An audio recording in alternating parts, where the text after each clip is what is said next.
느부갓네살이 다스린 지 2년이 되는 해에 느부갓네살이 꿈을 꾸고 그로 말미암아 마음이 번민하여 잠을 이루지 못한지라.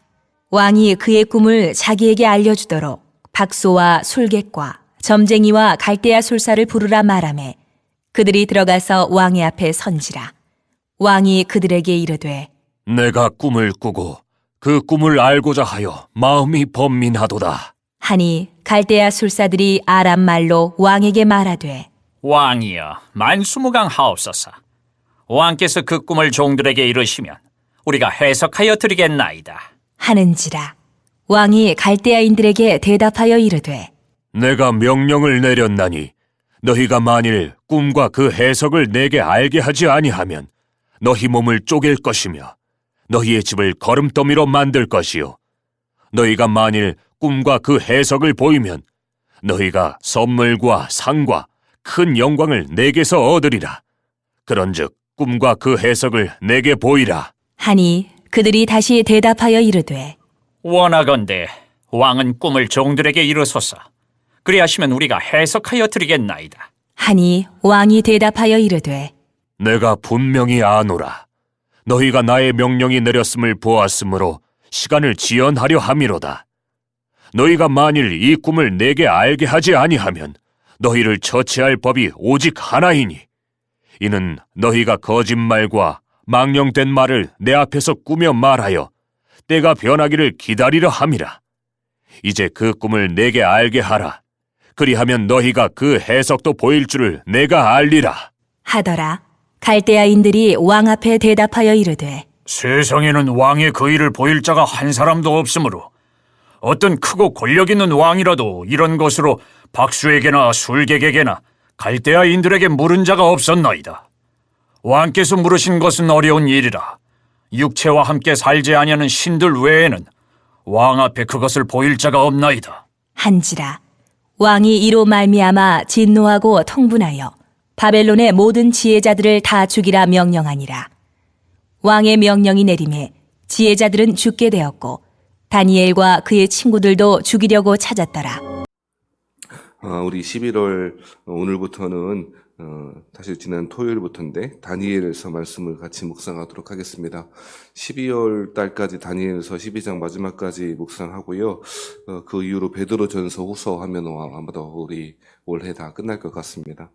다니엘 이야기를 조금 오늘 2장의 본문의 차례인데 그것을 살펴보기 전에 조금 서론적인 이야기를 몇 가지 할 것이 있습니다. 먼저 다니엘을 오독해 오는 방식이 있습니다. 잘못 읽는 방식이 있는데 그것은 다니엘을 값싼 싸구려 고지론의 근거로 삼는 사람들이 있습니다. 즉 다니엘처럼 열심히 공부하고 외국에 가서 유학해서 성공했다. 제국의 총리가 됐다라고 하는 식으로 있는 것입니다. 요셉과 더불어 다니엘은 그런 식으로 고지론자들의 주장의 근거로 삼고 있습니다. 높은 곳에 올라가야 낙수효과처럼 세상의 본이 되고 덕이 돼서 하나님 나라를 위해서 기여하는 것 아니겠냐라고 하는 이야기의 근거 본문으로 삼는 것이 다니엘입니다. 하지만 다니엘은 전혀 그런 이야기하지 않습니다. 다니엘이 바벨론의 지혜자가 되고 총리가 되어서 하나님께 영광을 돌렸다라고 말하지 않고 오히려 다니엘은 하나님의 계시의 말씀을 하나님의 백성들과 세상에 증거하는 도구로서 사용되고 있습니다. 다니엘 그런 식으로 잘못 읽으면 안 된다라고 하는 것입니다. 또 한 가지 오독은 아닙니다만 특별히 다니엘은 1장부터 6장, 7장부터 12장 두 부분으로 나눠지거든요. 1장부터 6장까지는 다니엘과 세 친구들 중심으로 내러티브입니다.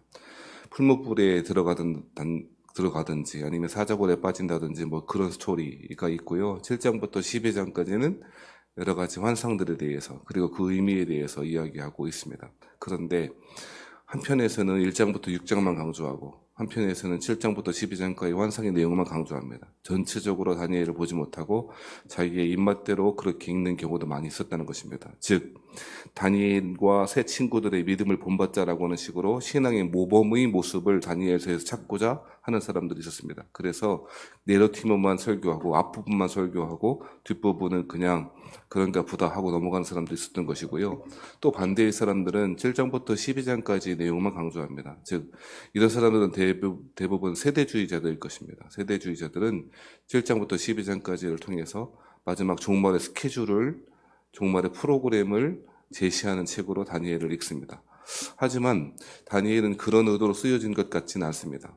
다니엘의 1차 독자는 누구이겠습니까? 포로로 끌려가 있는 백성들, 그리고 귀환한 사람들이 1차 독자였을 것입니다. 즉, 다니엘서가 기록된 이유는, 그 근본적인 이유는 지금 포로 생활을 하고 있는 중에도 환난과 핍박으로 점철되어 있는 세상, 이방 땅에서 이방의 왕이 주는 떡을 먹고 살아가는 중에서도 여전히 하나님의 주권, 하나님의 통치는 유효하다라고 하는 사실을 보여주기 위한, 그것이 다니엘의 목적이 될 것입니다.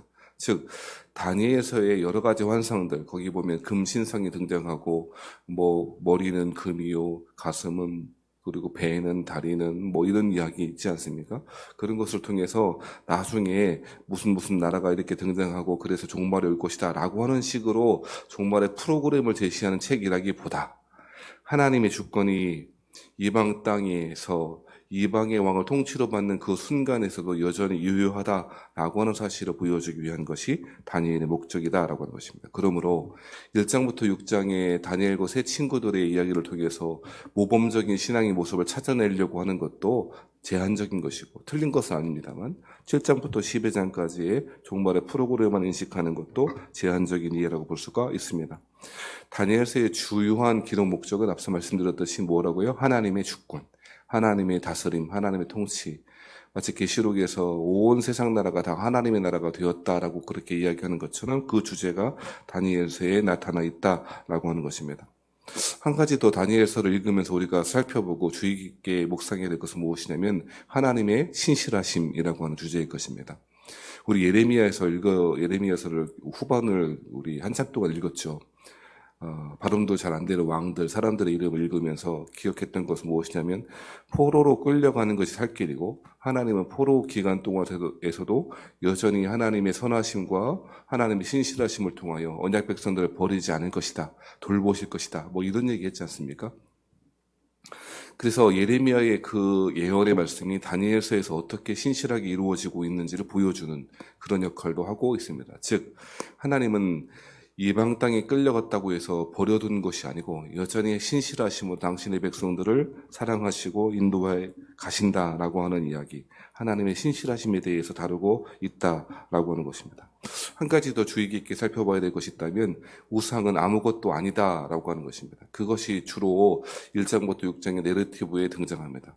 아무리 강력한 왕이라고 할지라도 오늘 2장 이야기인 것처럼 꿈꾸고 그 꿈 때문에 번민하고 고뇌하는 인간의 모습을, 연약한 인간의 모습을 통하여 우상이, 그리고 우상이 다스리는 그 세상 나라가 아무것도 아님을 보여주는 이러한 것들을 잘 드러난 책이 다니엘이라고 볼 수가 있는 것입니다. 저자의 문제나 제목의 문제나 이런 것들은 깊게 다루지는 않겠습니다. 다니엘이 저자가 아니라고 고등비평을 하는 사람들이 그렇게 이야기하는데요. 말이 고등비평이지 고등비평이 아니고 초등비평보다도 못한 사람들이 많습니다. 아무튼 다니엘이 저자가 아니라고 여러 사람들이 말하는 게 더 많은 시대가 되어버렸는데요. 다른 것 아무것도 이야기할 것 없고 예수님이 선지자 다니엘이 한 말을 인용하셔서 자신의 말씀을 이어가셨습니다. 마태복음 24장 15절 말씀에 보면 다니엘이 말한 바 멸망에 가져간 것이 거룩한 곳에 선 것을 보거든, 그런 이야기를 하시거든요. 그 누가 인용했냐면 예수님이 인용한 거예요. 다니엘이 그렇게 말했다라고, 멸망에 가져간 것이 거룩한 성에 설 것이다 라고 하는 이야기를 하시면서 다니엘서에 기록되어 있다라고 얘기를 예수님이 하셨다는 거예요. 그러니까 그것만 봐도 이 다니엘의 저자성을 인정할 수밖에 없는 것이죠. 예수님이 그렇게 인용하시고 인정하셨으니까요. 그런데 이러한 단순한 사실을 무시하고 다니엘이 지은 게 아니라고 하는 것을 계속 이야기하는 사람도 있습니다. 왜 그러면 그렇게 다니엘이 지은 책이 아니라고 이야기하는가? 연대가 잘 안 맞는다는 거예요. 자신들이 발견한 역사의 기록의 연대와 다니엘서에 나타난 역사 기록 연대가 불일치하는 부분이 좀 있다는 거예요. 그래서 다니엘이 지은 책이 아닐 것이다 라고 이야기하는데, 성경이 역사책인가요? 역사를 담고 있지만 역사책이 아니죠. 목사님, 성경이 그럼 역사 가짜란 말입니까? 따져 묻는 사람이 없길 바랍니다. 문자주의적 해석인 거예요. 그죠? 이렇게 하면 안 돼요. 성경이 과학책인가요? 과학적 사실을 발견할 수는 있겠습니다만 과학책이 아니지 않습니까? 성경에 기록된 목적은 하나님의 언약이 어떠한 것인지를 잘 드러내서 하나님의 주권자 되심을 보여주는 것이 다니엘의 목적이지, 역사 기록의 오류처럼 보여지는 것이, 그것이 있다 하여 다니엘의 역사성을 부인하거나 해서는 안 될 것입니다. 자, 아무튼 이렇게 다니엘은 이러한 주제의식을 가지고 기록되어 있다는 것을 염두에 두고 읽어야지, 우리도 다니엘 새 친구처럼 어떻게 해보자. 부흥에 가면, 특별히 청소년 집회에 가면, 청년들 집회에 가면 단골로 소비되는 본문이 다니엘인데요. 그런 식으로 읽으면 안 돼요. 다 유학 가야 된단 말입니까? 다니엘이 바벨론으로 유학 간 겁니까? 마치 우리도 그래서 바벨론 제국과 같은 큰 나라인 미국으로, 저 아름다운 쌀밑자 미국, 아름다운 밑자 미국에 유학 가야 된단 말입니까? 아니요. 그런 이야기 하는 게 아니라는 것입니다. 실제로 하나님의 주권이 어떠한 것인지를 잘 보여주는 것이 1장부터 세팅되어 있습니다. 사실 1장과 2장은 하나님의 통치가 어떻게 드러나고 있는지를 보여주는 무대 장치와 같은 역할을 해요. 자, 보세요. 1장 1절에 보면 유다 왕 여호야김이 다스린 지 3년 되는 해에, 여러분, 마지막 유다의 나라 왕들의 여호야김, 시드기야 이렇게 이어진다 그랬죠. 바벨론이 침공한 1차 침공을 가리키는 해가 1장 1절의 정보예요. 유다 왕 여호야김이 다스린 지 3년은 605년, BC 605년으로서 바벨론 왕이 느부갓네살이 침공해 오던 첫 번째 해예요. 1차 침공의 해란 얘기예요. 여러분, 한 번에 다 망한 거 아니었죠? 1차 침공, 2차 침공, 3차 침공이 있었죠? 1차 침공 때 끌려간 사람이 누구냐면 다니엘이에요. 2차 침공 때 끌려간 사람이 에스라 같은 사람이에요. 이해되시죠? 아무튼 요때에, 자, 바벨론 왕 느부갓네살 왕이 예루살렘에 이르러 성을 에웠었더니, 자, 2절에 중요한 단어가 한 가지 있어요. 뭐냐면 주께서, 그런 거예요. 주께서 그의 손에 넘기셨다. 즉 느부갓네살 왕의 손에 넘기셨다. 주어가 누구라고요? 주께서. 느부갓네살 왕이 주어가 아니고요, 하나님이 주어예요. 하나님의 주권이 드러나고 있죠. 그의 손에 넘겨주신 것 뿐이라는 거예요. 특별히 1장 2절에 보면 재미있는 표현이 있는데, 바벨론 땅을, 자, 하나님의 성전에 있는 그릇들이나 성전 기구들이나 이런 것들을 자기네 땅에 옮겨갔다, 자기네 신들에 가져다 두었다라고 말하는데, 특별히 어떤 땅이라고 말하냐면 1장 2절에 보면 신할 땅 그러죠. 신할 땅이 어딜까요? 아니, 성경에 어디 등장합니까? 창이라고 얘기해놓고 창세기 등장하잖아요. 그죠? 모르는 척 하지 말고요. 저는 다 알고 있다고 믿습니다. 신할 땅이 창세기 11장에 나와요. 11장에 무슨 이야기가 나타나죠? 바벨탑. 바벨탑이 지어진 땅이 신할 땅이에요. 지금 거기에서 이루어지고 있는 거라고요, 지금. 성경에 보면 바벨론 땅 자기들의 신전에서 가져다가 라고 안 하고 신할 땅이라고 이렇게 말하는 이유가 뭘까요? 바벨탑이 그렇게 그 지역의 신할 주변에서 제국을 이루고 성과 도시를 짓고 거대한 건축물의 바벨탑을 지었지만 한순간에 무너지고 언어가 혼잡케 되어지고 하나님의 주권이 드러났던 일들이 신할 땅에 있었던 것처럼, 큰 제국 바벨론은 바벨탑 무너지듯이 무너질 것이다 라고 하는 이야기를 하고 있는 것이죠. 1장 1절과 2절에는 벌써 하나님의 주권이 어떻게 드러나는지를 잘 보여주고 있다는 것입니다. 그러한 가운데 누가 등장하냐면 다니엘과 세 친구들이 등장하죠. 누굽니까? 7절 말씀에 환관장이 그들의 이름을 고쳐 다니엘은 벨드사살이라 하고, 하나냐는 사드락이라고 하고, 미사엘은 메삭이라 하고, 아사랴는 아벳느고라 하더라. 다니엘과 세 친구들의 이름을 아는 분들이 별로 없더라고요. 사드락, 메삭, 아벳느고, 주일학교 다닌 분들은 그렇게는 외우는데 히브리 말로 이름이 무엇인지를 기억하는 사람들은 거의 없더라고요. 사실 이 친구들은, 세 친구들은요, 사드락, 메삭, 아벳느고가 더 뭐라 그럴까, 많이 불려지는 이름이에요. 하지만 원래 이름이 있다고요. 원래 이름은 뭐라고요? 다니엘은 벨드사살, 하나냐는 사드락, 미사엘은 메삭, 아사랴는 아벳느고. 원래는 다니엘, 하나냐, 미사엘, 아사랴. 여기 다니엘과 세 친구. 마치 다니엘과 세 친구 하면 세 친구가 그들의 믿음이 연약하거나 그들이 뭔가 좀 아이들 그런 말을 쓰던데, 그렇게 인식될 가능성이 있는데 전혀 그렇지 않습니다. 전혀 그렇지 않습니다. 이 역시나 하나님께 귀하게 쓰임받는 사람인데요. 아무튼 다니엘과 친구들, 다니엘 플러스 3 이게 아니라 이야기입니다. 아무튼 자, 이름을 바꿨어요.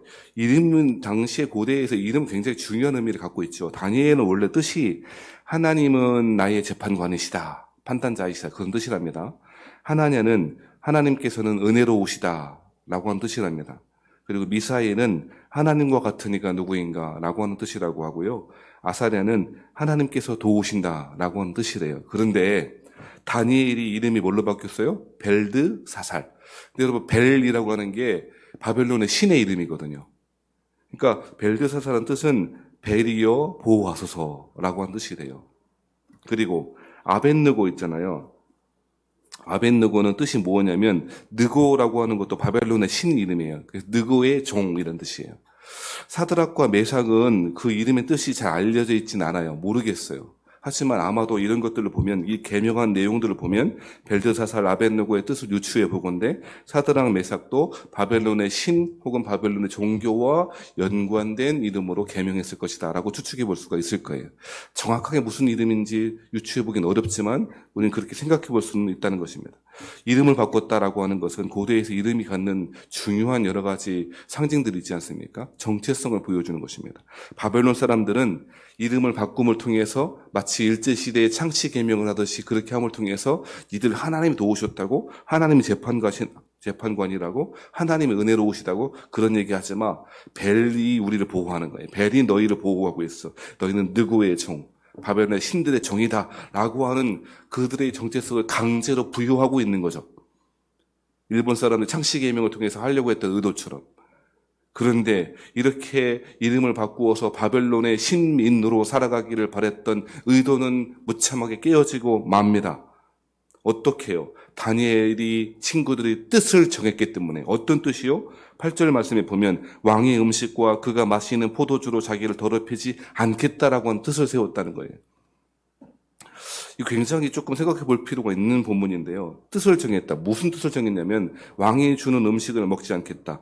그가 마시는 포도주를 마시지 않겠다. 그래서 이것을 가지고 어떤 사람들은 심지어 이렇게까지 해석하는데, 그 16절 같은 데 말씀에 보면 그런 음식 안 먹고 채식을 주니라 라고 했잖아요. 그러니까 채식만 먹고 살았다. 채식만 먹고도 얼굴이 뭐 아주 윤택하게 됐다. 채식이 얼마나 좋으냐. 뭐 이렇게 적용하던데 말도 안 되는 이야기. 그 이상구 박사나 좋아할 이야기네요. 이상구 박사가 안식일 교인이었다가 돌아온 거 아시죠? 네, 회심했어요. 그리스도인으로. 아무튼 채식의 중요성을 강조하는 본문이 전혀 아닙니다. 자, 왕의 음식, 그가 마시는 포도주는 종교적인 이스라엘 사람들의 율법과 관련해서 해석할 여지가 있겠습니다만 꼭 그런 것 같지도 않아요. 왜냐하면 성경에서 포도주를 완전히 금하지 않거든요. 맞죠? 그렇잖아요. 포도주가 절대 쳐다도 봐서는 안 되는 무슨 마약과 같은 것으로 다 오지 않아요. 오히려 하나님의 축복, 풍성한 잔치와 연결되어 성경은 많이 포도주를 다루거든요. 그러니까 종교적인 제의와 이스라엘의 율법과 관련된 것이라고 하는 것도 한계가 있어요. 물론 관계는 있겠습니다만. 근데 오늘 본문 자체에 이야기하는 무슨 뜻을 정했냐, 그 뜻이 뭐냐라고 하는 것은요, 왕의 음식, 그가 마시는 포도주라고 하는 것에서 단서를 찾아야 돼요. 특별히 13절에도 똑같이 이야기합니다. 우리 얼굴과 왕의 음식을 먹는 소년들을 비교하죠. 그리고 15절에도 왕의 음식이라고 말해요. 자, 다니엘 그리고 친구들이 정한 뜻이라고 하는 것이 무엇입니까? 그 왕이 주는 특권, 왕의 음식을 먹는다는 것은 왕의 사람이 된다는 것이고 왕의 편에 선다는 것이고 왕의 측근이 된다는 것을 의미해요. 그죠? 그러니까 왕의 음식을 먹어 그의 편이 되고 그의 사람이 되는, 그래서 그 누리게 될 그런 어떤 부와 권력과 혜택들을 배제하겠다. 그렇게 살아가지 않겠다는 거예요. 쉽게 말하면 바벨론이 주는 삶의 넉넉함, 풍성함, 그런 삶의 방식을 거부한다는 거예요. 그게 바로 다니엘이 정한 뜻이라고 하는 것입니다. 이해되세요? 그런데 생각해 보면요, 이거 되게 어려운 거라. 되게 어려운 거라. 눈 한번 질끈 감으면 왕의 음식을 먹고 왕의 포도주를 마시면 측근 중에 측근이 될 수 있었을 거예요. 참 가면 보면 예전에 그 EBS 다큐멘터리에서 본 기억이 나는데 큰 제국을 이룬 나라일수록 개방성이 있었다는 거예요. 몽골 제국도 미국도 로마도 마찬가지. 몽골이 왜 컸느냐? 여러 정복했을 때, 여러 정복 전쟁을 할 때 항복하면 무조건 형제로 받아들여요. 그리고 전쟁에 같이 나아가서 그 혜택을 같이 누려요. 그런데 저항하면 싹 다 죽여요. 이 몽골 사람들. 그래서 큰 제국을 이루어낸 그 얼마 안 되는 인구를 가지고 그렇게 큰 제국을, 역사상 가장 큰 제국을 이뤘던 몽골 제국은 개방성이 있었고요. 미국도 마찬가지예요. 미국은 원래 개방적인 나라였잖아요. 이민자를 다 받아들였잖아요. 지금 트럼프가 이상한 짓 해서 그렇지. 오지 마, 이런 트럼프는 이상한 사람이고요. 아무튼. 로마도 마찬가지였어요. 로마에 항복하고 제국의 신민이 되기로 결심하기만 하면 평화를 줘요. 박스 로마나가 그런 뜻이잖아요. 지금 이것을 하는 거예요. 왜 왕의 음식을 줘요? 똑똑한 사람 끌고 갔잖아요. 우리 그런 질문 한번 해봤죠. 다니엘이 원래부터 똑똑했을까? 아니면 하나님의 은혜로 똑똑해졌을까? 대답은 둘 다. 이렇게 물어볼 땐 둘 다가 정답이잖아요. 실제로 4절 말씀에 보면 용모가 아름다움이 모든 지혜를 통찰하며 지식에 통달하며 학문에 익숙하여 왕국에 설만한 소녀를 데려오게 했다. 원래부터 그런 사람 뽑았어요. 그리고 17절 말씀에 보면 하나님이 이 네 소년에게 학문을 주시고 모든 서적을 깨닫게 하시고 지혜를 주셨으니. 학문이라고 하는 17절의 학문은요, 지식이라고 번역해 원래 사실 맞고요. 그러니까 지식과 지혜를 주셨다. 이거 어디서 많이 본 본문 같지 않아요? 마치 다윗의 아들 솔로몬에게 지식과 지혜를 더하셨던 것처럼. 그러니까 다니엘은 원래부터 아주 뛰어난, 잘생기기도 잘생겼고 지식과 지혜의 여러 가지 면에서 탁월한 사람이었을 뿐 아니라 하나님이 은혜로 그렇게 하신 것도 사실인 거죠. 자, 그런데 이렇게 똘똘하고 잘생기고 왕이 측근이 될 가능성이 많고, 그렇죠? 바벨론의 제국의 신민으로 살아가겠다 결심만 하면, 그렇게 눈만 살짝 감기만 하면 부와 특권과 명예를 가지고 살아갈 만한 조건이 됐어요. 그런데 그거 거부한다. 난 그렇게 안 살아. 유다 땅에서 그렇게 사는 것은 혹시 할 수 있을 거예요.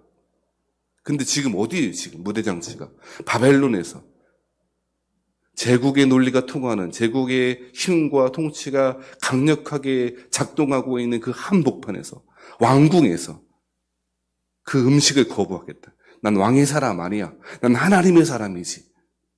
그 신앙적, 영적인 자존감을 지키고 살아간다는 것이 바로 뜻을 정했다는 거예요. 나 공부 열심히 해갖고 성공해야지, 바벨론에서 총리가 돼야지, 이 결심이 아니라 세상의 논리가 지배하고 힘의 논리가 지배하고 돈의 논리가 지배하는, 폭력과 권력의 논리가 지배하는 제국의 한복판에서 하나님의 신민으로, 황제의 느부갓네살의 신민이 아니라 하나님의 신민으로 살아가겠다 결심한 것이 다니엘이 정한 뜻이라고 하는 것입니다. 그러니 9절의 그 결과는 무엇입니까? 하나님이 다니엘로 하여금 환관장에게 은혜와 긍휼을 얻게 하신지라. 사실 환관장이 안 먹겠습니다, 이 기분 나쁘잖아요. 너 죽어, 이렇게 할 수도 있을 거예요. 그런데 오히려 환관장이 쩔쩔매요. 야, 어떡하냐, 너 안 먹으면 어떡하냐, 나 혼나, 나 이게 벌 받아, 제발 먹어주면 안 되겠니? 그러면 우리 한번 비교해 보십시다. 왕의 음식과 포도주 먹는 사람하고 저희들하고 누가 더 건강하고 지혜가 뛰어나고 잘 배우는지 한번 해보십시다. 했다는 것 아닙니까? 이 영적인 자존감과 이 자신감이 우리 교우들에게 있길 바랍니다. 영적으로 패배한 것 같고 늘 자빠지고 넘어지고 늘 영적인 낙심하고 절망에 빠져있고 안 된다고 그러고 할 수 없다라고 이러한 패배주의에 빠져있는 것이 아니라 뜻을 정한 사람에게 하나님이 반드시 은혜를 주신다. 지혜도 주시고 지식도 주신다. 은혜를 얻게 하신다. 제국의 한복판에서 영적인 자존감을 지키고 살아갈 때에 하나님은 그 사람들에게 은혜를 베푸신다 라고 하는 이 영적인 이 자존감을 지키고 살아가시는 저와 여러분 되시길 바랍니다. 이 은혜를 얻는 이 사건이 2장에서 어떻게 이어집니까? 오늘 본문이니까 잠깐만 해설하고 우리 같이 기도할 텐데 어떻게 일이 이루어집니까? 느부갓네살 왕이 다스린 지 2년이 되는 해. 그러니까 처음에 끌려왔는지가 이 느부갓네살 왕이 다스린 첫 해라고 본다면 2년이니까 만 3년을 공부시키려고 했는데 2년밖에 안 지난 거예요. 그 3년도 안 채운 거예요. 그런데 이미 지혜가 뛰어나. 그래서 이 두 번째 해에 느부갓네살 왕이 꿈을 꾸고 그로 말미암아 마음이 번민하여 잠을 이루지 못한지라. 큰 제국을 이루었던 느부갓네살 왕은 그 꿈 때문에, 어떤 꿈인지는 모르겠는데 그 꿈 때문에 번민하고 고통스러워했던 것 같아요. 자, 이때에 누가 등장합니까? 먼저는 그 바벨론의 박수, 술객, 점쟁이들, 갈대아, 술사들 다 불러서 야, 이 꿈을 좀 해석해 줄라. 그런데 문제는 뭐냐면 꿈의 내용이라도 말해주지. 내용도 몰라? 내용도 얘기 안 해줘? 내용도 모른 채 꿈을 해석하라는 거예요. 이거 너무 괴로우니까 이게 해결해야 되는 거예요. 여기에 사람이, 그죠? 왕관을 쓰고 제국을 다스리는 황제라 할지라도 여전히 그 꿈 하나 때문에 번민하고 고통스러워하는 것이 사람의 모습이죠. 하나님의 주권과 이 바벨론 느부갓네살 왕의 이런 연약함을 대조하는 방식으로 하나님의 주권을 드러내고 있습니다. 그래서 어떻게 됐다는 거예요? 처음에는 해석해 줘라. 그러면 상도 주고 할게. 근데 만약에 해석 못하면 너희의 집을 거름집이 되게, 거름밭이 되게, 거름더미로 만들 것이다. 그렇게 이야기하기도 했다는 건 아닙니까? 근데 이 박수들과 술객들은 계속 요구하는 게 뭡니까? 꿈 내용을 좀 말씀해 주세요. 내용이라도 말해야지. 그래야 해석을 할 거 아닙니까? 그렇게 이야기하고 있죠. 그런데 처음에는 잘 해석해봐 하다가 9절 말씀에는 이제 이 느부갓네살 왕이 열을 받았어요. 그래서 뭐라고 이야기합니까? 너희가 만일 이 꿈을 내게 알게 하지 아니하면 너희를 처치할 법이 오직 하나이니 이는 너희가 거짓말과 망령된 말을 내 앞에서 꾸며 말하여 때가 변하기를 기다리려 함이라. 무슨 얘기는 쉽게 말하면, 야, 내가 꿈 말해주면, 또 꿈 힌트라도 말해주면, 그걸 가지고 니네 하고 싶은 말 하면 될 거 아니야. 그리고 나중에 상황에 따라서, 그리고 때가 변하기를 기다렸다가 네가 그 상황에 따라서 그렇게 말하면, 그 진짜 해석인지 가짜 해석인지 누가 알겠냐? 이렇게 말하고 있다는 거예요. 그때 10절에 보면 뭐라고 이야기합니까? 세상에는 왕의 그 일을 보일 자가 한 사람도 없으므로, 어떤 크고 권력 있는 왕이라도 이런 것으로 박수에게나 술객에게나 갈대아인들에게 물은 자가 없나이다. 그러면서 11절에 왕께서 물으신 것은 어려운 일이라 육체와 함께 살지 않은 신들 외에는 왕 앞에 그것을 보일 자가 없나이다. 결국 이제 이러한 기록들을 통해서 누가 느부갓네살 왕의 이 꿈을 알게 하고 꿈 자체를 사실을 알고 그 해석을 가능하게 하는가? 육체와 함께 살지 아니하는 신이신 하나님, 여호와 하나님이 그렇게 하실 것이다 라고 하는 이야기를 하고 있는 거죠. 근데 생각해 보세요. 되게 희한한 일이 벌어진 거예요. 나중에 사장입니까 가면 또 꿈을 꾸거든요. 그때는 꿈 자체를 이야기해 줘요. 그리고 해석만 요구를 하죠. 그런데 처음에 지금 2장에 나와 있는 스토리는 꿈 자체를 아예 몰라. 근데 왜 이렇게 할까요? 이렇게 하는 이유가 뭘까요? 꿈 자체, 꿈의 내용 자체를 기억하기 못하시는 이러한 일들을 통해서 하나님이 주시는 11절에 말씀드렸던 것처럼 하나님이 아니면 하나님의 지혜, 하나님이 주신 지혜와 하나님의 지혜로 충만했던 다니엘과 같은 사람이 아니면 해결할 수 없다라고 하는 사실을 강조하려고 지금 이렇게 이야기하고 있다는 것입니다. 만일 느부갓네살 그 왕이 꿈을 잘 기억했다라면 마음대로 꿈을 해석하고 그런가 보다 했을 거예요. 그런데 그것 자체를 봉쇄함으로써 하나님이 주권이 확 드러나게 하신. 하나님밖에 못하는구나. 그래서 이 일들을 통하여 다니엘이, 하나님의 사람 다니엘만이 신실함으로 이 꿈을 해석할 수 있으며 하나님의 주권이 그런 식으로 드러나고 있다는 것입니다. 말씀 마치겠습니다. 본의 아니게 시간이 많이 가게 됐는데 다니엘 1장과 2장은 앞으로 하나님의 주권이 어떤 식으로 드러날지를 잘 보여주고 있습니다. 사랑하신 여러분, 우리 세상에서 살아가지만 세상과 다르게 살아가는 법을 배우는 것이 다니엘서의 사실 주제라고 볼 수 있습니다. 생각해보면 되게 웃겨요. 뭐가 웃기냐? 저는 그렇게 생각해요. 왕이 주는 음식은 안 먹는데 학문은 배워요. 나 둘 다 안 배워. 이렇게 했으면 더 좋았을 법. 글쎄, 꼭 그런 것 같진 않아요. 세상에서 제국의 한복판에서 살아가는 지혜가 다니엘서를 통해서 배울 수 있다면 좋겠어요. 영적인 자존감을 지키고. 그리스도인이라고 하는 이 영적인 프라이드를 좀 지키고 제국의 한복판에서 하나님의 도우심과 은혜로 살아가시는 법을 배우시는 여러분 되길 바라고.